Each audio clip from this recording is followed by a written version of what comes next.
ఏ విధంగా వాడాలి, శాస్త్ర సాంకేతికత, సైన్స్ అండ్ టెక్నాలజీ అనేది రెండంచుల ఖడ్గం. ఒకటేమంటే దాన్ని మంచిగా వాడితే మంచిగా ఉంటుంది, లేకపోతే వినాశనానికి వాడితే దానంత మనం చూస్తే మన జపాన్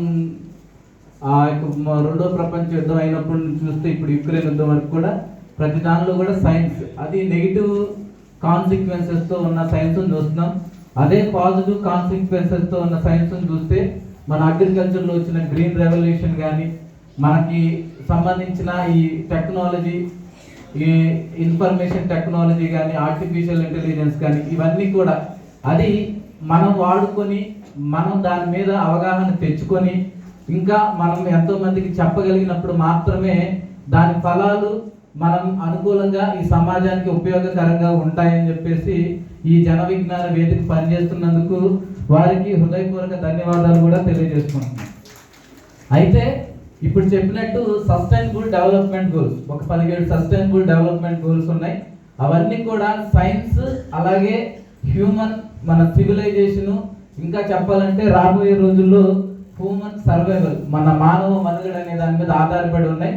దాని మీద పూర్తి అవగాహన చాలా మందికి లేదు.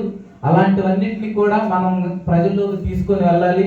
No poverty, zero hunger, gender equality, quality education, sustainable water, clean energy, ఇలా ప్రతి ఒక్కటి కూడా life on land, life under water లైఫ్లో ఉన్న వీటి గురించి కూడా చెప్తా ఒక 17 గోల్స్ ఉన్నాయి. ప్రతి ఒక్కటి కూడా వివరంగా చెప్పగలిగితే బాగుంటుంది. అవన్నీ కూడా ప్రజల్లోకి విస్తృతంగా ప్రచారం చేయాలి అంటే ఒక సైంటిఫిక్ ఎవిడెన్స్ తీసుకొని వెళ్ళాలి. ఇప్పుడు మనం చూస్తూ ఉంటాం సైన్స్ అనేది దాని పని అది చేసుకుంటూ వెళ్తుంది. మనం ఏమైనా ఉదయం 5:30, 6కి రాగానే సూర్యుడు ఉదయిస్తాడు. మనం ఏమనుకున్నా సాయంత్రం 5, 6 అవగానే సూర్యుడు అస్తమిస్తాడు. అది సైన్స్.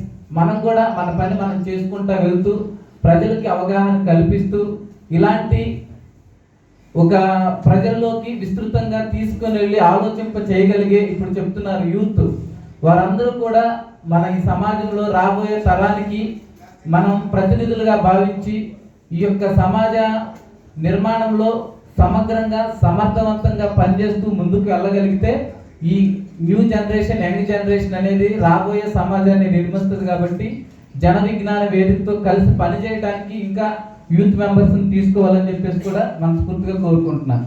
ఇంకా రాజకీయంగా ఇప్పుడు మన బ్రహ్మారెడ్డి గారు చెప్పినట్టు ప్రియాంబుల్ కానీ, మన డెమోక్రసీ కానీ, చాలా బలమైన రాజ్యాంగం మన భారతదేశానికి డాక్టర్ బిఆర్ అంబేద్కర్ గారు అందించారు.